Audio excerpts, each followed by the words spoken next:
के राहे दिल में उतर के हो,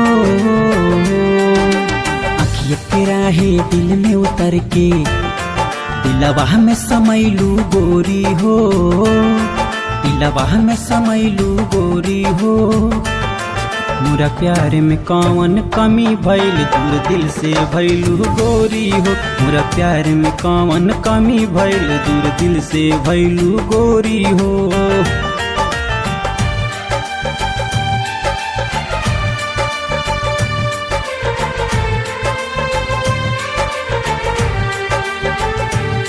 जब जानत रहलू प्यार के अंजाम बुरा होई त आपन बनैलू काहे, छोड़ के जाए के रहल त हमरा जिंदगी में अइलू काहे।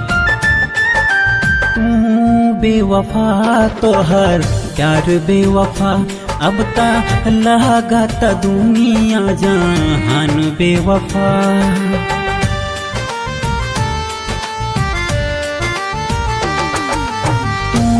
बेवफा तोहर प्यार बेवफा, अब ता लागत दुनिया जहान बेवफा। ए जान ई कैसन प्रीत लगवलू हो, ई कैसन प्रीत लगवलू हो, ये प्रीत भुलैलू गोरी हो। मोरा प्यार में कौन कमी भइल दूर दिल से भइलू गोरी हो, मोरा प्यार में कौन कमी भइल दूर दिल से भइलू गोरी हो।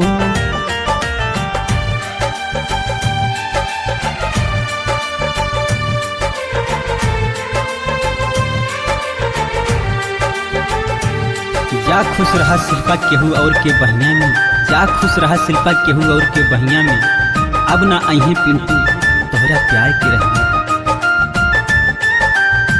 पिंटू के छोड़लू शिल्पा, वादा तू तोड़लू शिल्पा, अपना बना के जुदा दिल से तू कैलू शिल्पा।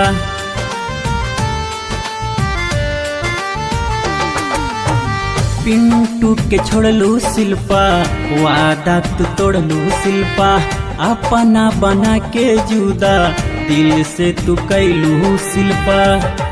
बस्ती में अपना हमके बिठा के हो बिचवे में डुबैलू गोरी हो। मोरा प्यार में कौन कमी भइल दूर दिल से भइलू गोरी हो, मोरा प्यार में कौन कमी भइल दूर दिल से भइलू गोरी हो।